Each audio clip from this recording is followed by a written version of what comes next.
Alhamdulillahi Rabbil Alameen, wassalatu wassalamu ala ashrafil anbiya'i wal mursaleen, Sayyidina Muhammadin wa ala alihi wa ashabihi wa atba'ihi ila yawmiddin, amma ba'd. വിശുദ്ധ റമളാൻ അല്ലാഹു സുബ്ഹാനഹു വ തആല നൽകിയിരിക്കുന്നത് അനുഗ്രഹീത മാസമായിട്ട് അനുഗ്രഹത്തിൻ്റെ മാസമാണ് എന്ന് നമ്മൾ സൂചിപ്പിച്ചു. ആ വിഷയത്തിൽ അനുഗ്രഹത്തെക്കുറിച്ച് പറഞ്ഞ കൂട്ടത്തിൽ അതിഥി സൽക്കാരത്തെക്കുറിച്ച് സംസാരിക്കുകയുണ്ട്. അല്ലാഹു സുബ്ഹാനഹു വ തആല മനുഷ്യന് നൽകുന്ന അനുഗ്രഹങ്ങൾ ഇത്തരത്തിൽ വളരെ വ്യാപകമായതാണ്. മനുഷ്യന്റെ സമ്പത്തിൽ പൊതുവായ നിലയിൽ ബറക്കത്തുണ്ടാക്കുന്നതാണ് അള്ളാഹുവിന് പൊരുത്തമായ വഴിയിൽ സമ്പത്ത് ഉപയോഗിക്കുക എന്നുള്ളത്. അള്ളാഹു ഇഷ്ടപ്പെടുന്ന, അള്ളാഹുവിൽ നിന്നും കൽപ്പിക്കപ്പെട്ടിരിക്കുന്ന മുഹമ്മദുർ റസൂലുള്ളാഹി സ്വല്ലല്ലാഹു അലൈഹി വസല്ലമ തങ്ങൾ കാണിച്ചു തന്ന മാർഗങ്ങളിൽ മനുഷ്യന്റെ സമ്പത്ത് ഉപയോഗിക്കുന്നത് അവന്റെ സമ്പത്തിൽ ബറക്കത്തുണ്ടാക്കുന്നതാണ്. നാം അറിയാതെ തന്നെ നമ്മളുടെ സമ്പത്തുകൾ അല്ലാഹു തആല വളർത്തിത്തരും. നാം അറിയാതെ നമ്മളുടെ ആവശ്യങ്ങളെ അല്ലാഹു തആല നിർവഹിച്ചു തരും. നാം വിചാരിക്കുന്നതിലുപരി ഭംഗിയായ നിലയിൽ കുറഞ്ഞ ചെലവിൽ അല്ലാഹു നമ്മളുടെ കാര്യങ്ങളെ ഭംഗിയായ നിലയിൽ നടപ്പിലാക്കി തരും. നാം പ്രതീക്ഷിക്കുന്നതിലുപരി അല്ലാഹു സുബ്ഹാനഹു വ തആല ആളുകളുടെ മനസ്സിൽ നമ്മളെക്കുറിച്ച് തൃപ്തിയും സന്തോഷവും ഉണ്ടാക്കുകയും നമ്മളുടെ സമ്പത്ത് മറ്റുള്ളവർക്ക് ഉപയോഗപ്പെടുത്തുകയും ചെയ്യും. ഇതെല്ലാം സമ്പത്തിൽ ഉണ്ടാകുന്ന അല്ലാഹു തആല നൽകുന്ന ബറക്കത്തിൻ്റെ അടയാളങ്ങളാണ്. ഇതിനെല്ലാം ഉപോത്ബലകമായ ധാരാളം തെളിവുകൾ, സംഭവങ്ങൾ ഹദീസിന്റെ കിതാബുകളിൽ ധാരാളമായി വന്നിട്ടുണ്ട്.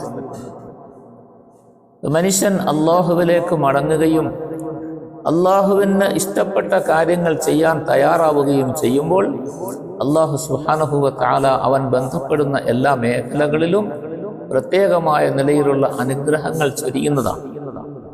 അവൻ ഉപയോഗിക്കുന്ന മുഴുവൻ വസ്തുക്കളിലും അല്ലാഹുവിൻ്റെ ഭാഗത്ത് നിന്ന് പ്രത്യേകമായ നിലയിലുള്ള ബർക്കത്തുകൾ ഉണ്ടാകുന്നതാണ്.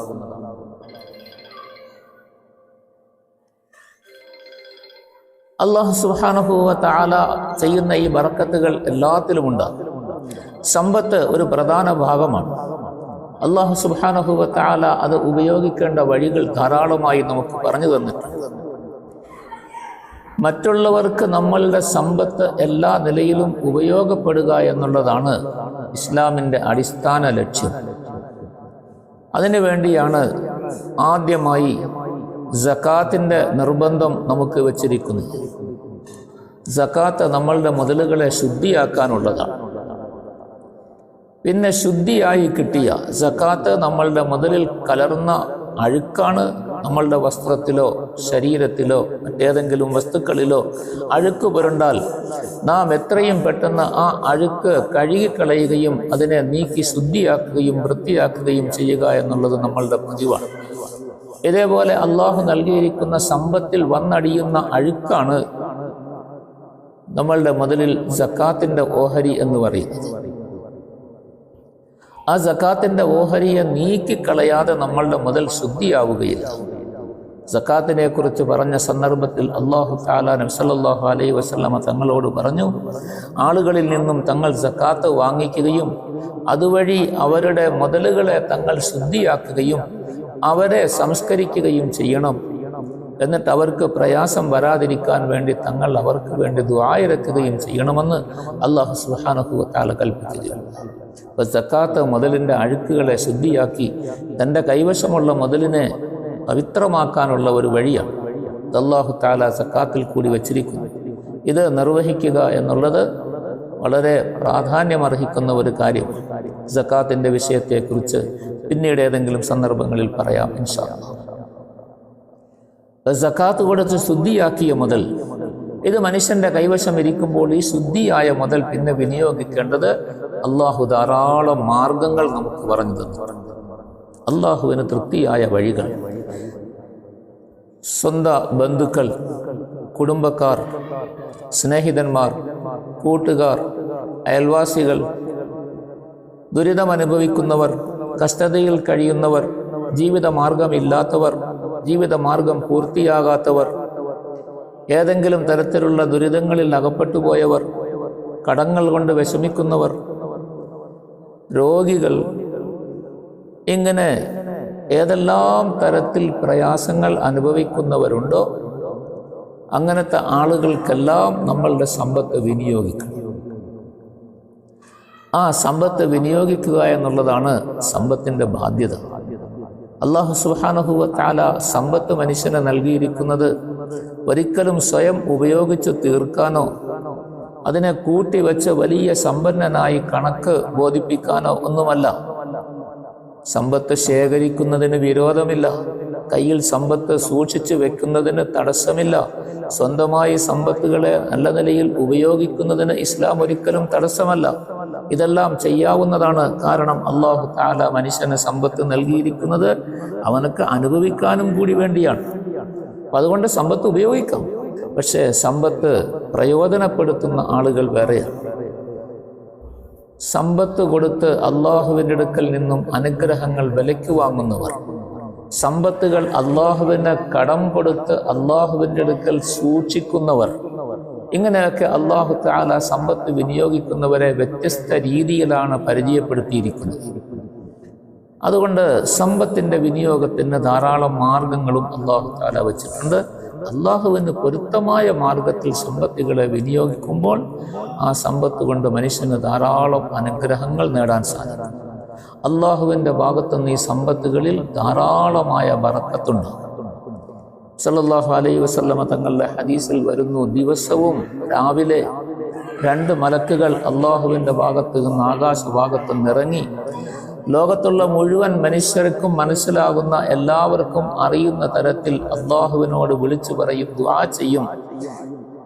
ആര് അവരുടെ സമ്പത്തിനെ നിനക്ക് പൊരുത്തമായ വഴിയിൽ ചെലവഴിക്കുന്നോ വിനിയോഗിക്കുന്നോ അവർക്ക് നീ പകരം കൊടുക്കണേ അല്ലാഹുവേ.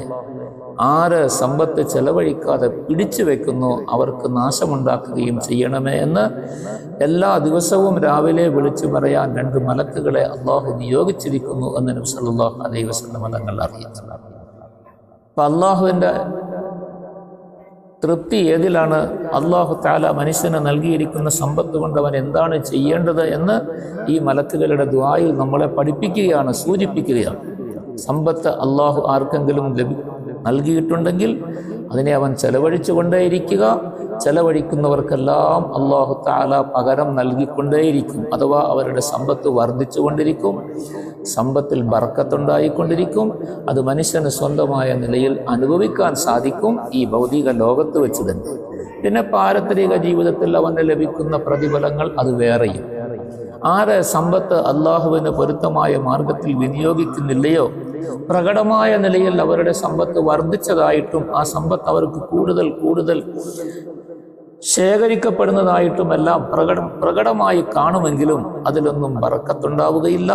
അത് നാശത്തിലേക്കായിരിക്കും ഭവിക്കുക. അവർ ആവശ്യമില്ലാത്ത, അവർ പ്രതീക്ഷിക്കാത്ത തരത്തിൽ ആ സമ്പത്ത് ഏതെങ്കിലും വഴിയിൽ വിനയം ചെയ്യപ്പെട്ട് അവരുടെ കൈകളിൽ നിന്ന് അത് നഷ്ടപ്പെട്ടു പോകാൻ ഇടയാവുകയും ചെയ്യും.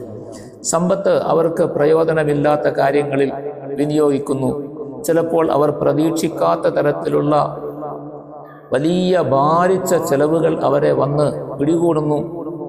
ഇതെല്ലാം സമ്പത്തിൽ ബർക്കത്ത് നഷ്ടപ്പെട്ടു പോകുന്നതിൻ്റെയും ശരിയായ വഴിയിൽ സമ്പത്ത് വിനിയോഗിക്കാത്തതിൻ്റെയും പ്രത്യാഘാതങ്ങളാണ്. അതുകൊണ്ട് സമ്പത്തിനെ എപ്പോഴും അള്ളാഹുവിന് പൊരുത്തമായ വഴിയിൽ വിനിയോഗിക്കുക എന്നുള്ളത് വളരെ പ്രാധാന്യമർഹിക്കുന്ന കാര്യമാണ്. അതിനാണ് ധാരാളമായ നിലയിൽ സദഖ ചെയ്യാൻ വിശുദ്ധമായ റമളാനിൽ നമ്മളോട് നിർദ്ദേശിക്കപ്പെട്ടിട്ടുള്ളത്.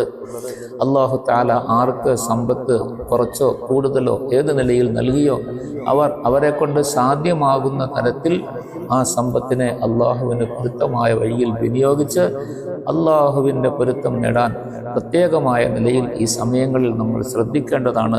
അങ്ങനെയുള്ളവർക്ക് സമ്പത്തിലും അല്ലാഹു സുബ്ഹാനഹു വ തആല ബറക്കത്ത് ചെയ്യും. ഇനി അല്ലാഹു തആല ബറക്കത്ത് ചെയ്യുന്ന മറ്റു പല മാർഗങ്ങളും ഭൗതികമായ രീതിയിലുണ്ട്. ഇൻഷാ അല്ലാഹ് അടുത്ത മജ്‌ലിസുകളിൽ അതിനെക്കുറിച്ച് നമുക്ക് മനസ്സിലാക്കാം. അല്ലാഹു തആല തൗഫീഖ് നൽകി അനുഗ്രഹിക്കുമാറാകട്ടെ.